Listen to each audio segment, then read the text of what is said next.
এটা হাতীক সাধাৰণ এটা ৰছীৰে বান্ধি থোৱাৰ পিছতো সি কিয় ৰছী ছিঙিব নোৱাৰে বা সি কিয় ৰছী ছিঙিবলৈ চেষ্টা নকৰে? তেনেকুৱা সেই কাহিনীটোৰ লগত সংগতি ৰাখি আমাৰ জীৱনৰো এটা কাহিনী মই এই ভিডিঅ'ৰ জৰিয়তে আপোনালোকক আজি ক'বলৈ মই গৈ আছোঁ। চ' বলকচোন আজি এই ভিডিঅ'টো আমি আৰম্ভ কৰোঁ। এটা হাতী আমি সাধাৰণতে দেখা পাওঁ যে কেতিয়াবা পোহনীয়া হাতীবোৰ সাধাৰণ এটা ৰছীৰে বান্ধি থ'লেও সি কেতিয়াও ছিঙি নপলায় বা ছিঙিবলৈ চেষ্টাও নকৰে। সেইটো কিয় বাৰু এনেকুৱা হয়? হাতী ক'বলৈ গ'লে জন্তুবোৰৰ ভিতৰত আটাইতকৈ ডাঙৰ আৰু আটাইতকৈ প্ৰকাণ্ড জন্তু হৈছে হাতী।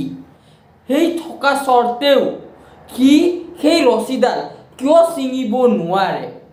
এইটোৰ কাৰণ এইটো যে যেতিয়া হাতীৰ পোৱালিটো কোনোবাই ধৰি আনি সাধাৰণ এটা ৰছীৰে বান্ধি থয় আৰু তেতিয়া সেই হাতীৰ পোৱালিটো দুৰ্বল হৈ থকাৰ কাৰণে সেই হাতীৰ পোৱালিটোৱে সেই ৰছীডাল বহুত চেষ্টা কৰাৰ ফলতো ছিঙিব নোৱাৰে আৰু তেনেকৈ দিন বাগৰি যোৱাৰ লগে লগে সেই হাতীটো লাহে লাহে বাঢ়িবলৈ আৰম্ভ কৰে আৰু সেই হাতীটোৱে যেতিয়া সেই মানে ৰছীডাল ছিঙিবলৈ চেষ্টা কৰে সি নোৱাৰে আৰু যেতিয়া সি ডাঙৰ হয় তেতিয়া সি সেই ৰছীডাল ছিঙিবলৈ মানে যত্নও নকৰে, কাৰণ তাৰ মনত এটাই কথা খেলাই যায় যে এই ৰছীডাল মই কেতিয়াও ছিঙিব নোৱাৰোঁ।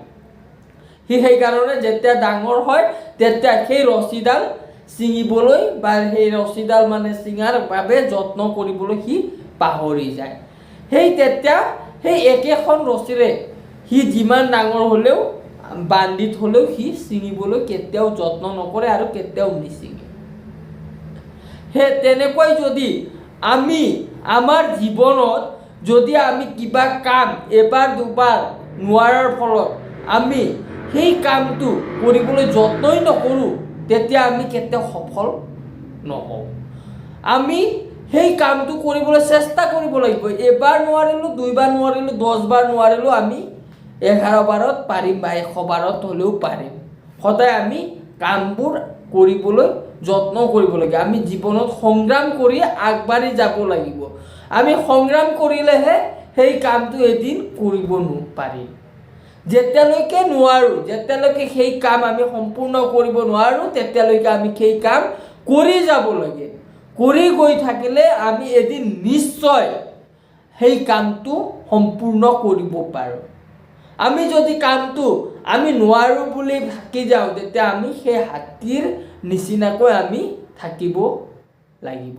আমি দেখাত এটা সুস্থ পুষ্ট মানুহ হিচাপে থাকিম, কিন্তু একো কাম আমাৰ সপোন একো আমি মানে সেই সপোনটো সম্পূৰ্ণ কৰাৰ বাবে একোৱে যত্ন নকৰাৰ ফলত আমি জীৱনটো বেলেগ মানুহে কমন পিপুলে যেনেকৈ মানে আগবঢ়াই লৈ আমিও সেনেদৰেই আগবঢ়াই লৈ যাব মানে চেষ্টা কৰোঁ।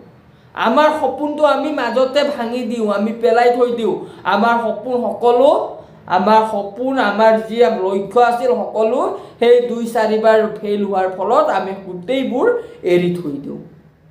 সেইটো কেতিয়াও কৰিব নালাগে। যেতিয়ালৈকে আপুনি সেইটো কাম কৰিব নোৱাৰে তেতিয়ালৈকে আপুনি সেই কাম কৰি যাব লাগিব। এদিন নিশ্চয় সেই কাম আপুনি কৰিব পাৰিব, যিটো কাম আপুনি কৰিবলৈ চেষ্টা কৰি থাকিব। সেইকাৰণে 100 বাৰ ফেইল হওক, কিন্তু আপুনি সেই কামৰ পৰা কেতিয়াও হাৰ নামানিব, সেই কাম সদায় কৰি যাওক। সেনেকৈ ভাবি মোৰ সপোনটো এদিন নিশ্চয় হ'ব, নিশ্চয় পূৰণ হ'ব বুলি আপুনি আগবাঢ়ি যাব লাগিব। আপুনি নিশ্চয়, মই আপোনালোকক ক'ব পাৰোঁ যে আপুনি সেই সপোনটো পূৰণ কৰিব পাৰিব। চ' মানে হাৰ নামানিব, আপুনি গৈ থাকক। হাৰ যদি মানে আপুনি সেই হাতীৰ নিচিনাকৈ সেনেদৰে থাকিব লাগিব। হাৰ সেইকাৰণে কেতিয়াও মানিব নালাগে।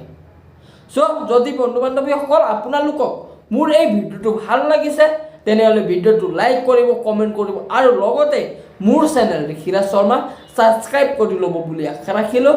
আৰু এনেকুৱা ধৰণৰ ভিডিঅ'বোৰ আপোনালোকে যাতে পাই থাকে তেতিয়া ছাবস্ক্ৰাইব কৰি ওচৰতে থকা বেল আইকনটো টিপি দিব মই দিয়া সকলো ধৰণৰ এনেকুৱা পজিটিভ থিংকিঙৰ ভিডিঅ'বোৰ আপোনালোকে যাতে পাই থাকে তাৰ বাবে মই চেষ্টা চলাই থাকিম আৰু আপোনালোকৰ ভিডিঅ'টো সম্পূৰ্ণ চোৱাৰ বাবে আপোনালোকক ধন্যবাদ আকৌ লগ পাম এনেকুৱা ধৰণৰ আন এক ভিডিঅ'ৰ সৈতে